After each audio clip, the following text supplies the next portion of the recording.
కావాలి సార్, టీచర్లు కావాలి మాకు కంపల్సరీ కావాలి, లేకపోతే మొత్తం వస్తారు.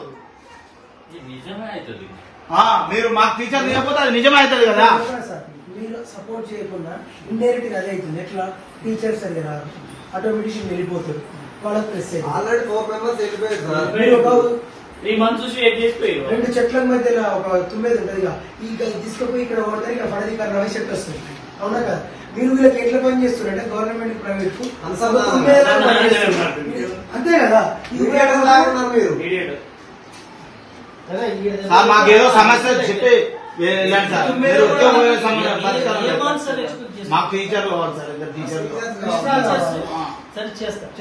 మాకు కావాలి. చేద్దామంటే చాలా లేట్ అవుతుంది సార్. అది 85 మంది స్ట్రెంత్ చేద్దామంటే తెలిసి గుండాలు ఎప్పుడో లేదు దాటి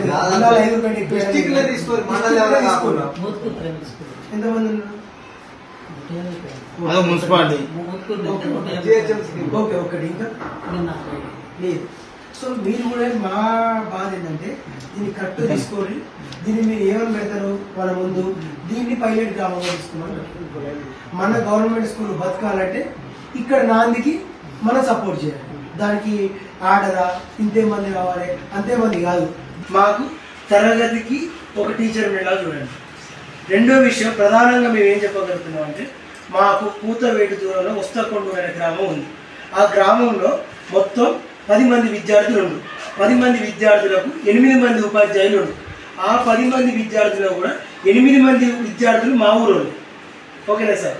ఆ 8 మంది విద్యార్థులని మేము వాళ్ళ తల్లిదండ్రులు ఒప్పించి ఇక్కడ వాళ్ళకు ఒక రూమ్ చెప్పి ఒకటే క్లాస్ ఉంది అక్కడ 10th ఇక్కడ పెడితే ఆ ఇద్దరికి మా ఊరు తరఫున మా స్కూల్ చైర్మన్ తరఫున ఫండ్స్ అందించి ఆ ఇద్దరిని ఇక్కడికి పంపించి ఆ ఇద్దరికి ట్రాన్స్పోర్ట్ ఖర్చు మొత్తం మా చైర్మన్ తరఫున ఇక్కడ ఉన్న తల్లిదండ్రులు.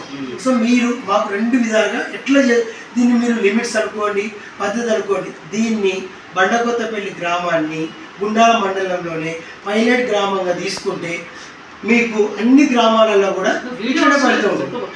ఓకేనా సార్? సో మీరు 2 చేస్తారని ఆశించి మిమ్మల్ని ఇంతసేపు మాకు టైం ఇచ్చినందుకు ధన్యవాదాలు. స్ట్రెంత్ ఈ అకాడమిక్ ఇయర్లో 32 నుండి మొదట్లో స్టార్ట్ అయింది. 32ను కాస్త ఈనాటికైతే 80గా పెంచారు. వాళ్ళు చాలా గట్టి పట్టుదలతో ఉన్నారు. ఆ పట్టుదల ఏంటి అంటే మా స్కూల్లో ఇంకా స్ట్రెంత్ పెరగాలి, మా గవర్నమెంట్ స్కూల్లో స్ట్రెంత్ పెరగాలి అనే ఉద్దేశంతో పట్టుదలతో ఉండి టీచర్స్ కూడా ఎక్కువ సంఖ్యలో వస్తే మాకు ఇంకా పెడతారని అంటున్నారు. ఆ ప్రయత్నంలో మమ్మల్ని కూడా గట్టిగా నిలదీస్తూ మా అధికారుల ద్వారా మేము కూడా తప్పకుండా వాళ్ళకి సహకారం అందిస్తాం, తోడ్పాటు చేస్తాం. ఇంకొకటి ఎంఈఓ గారికి ఇక్కడికి వచ్చినందుకు ధన్యవాదాలు.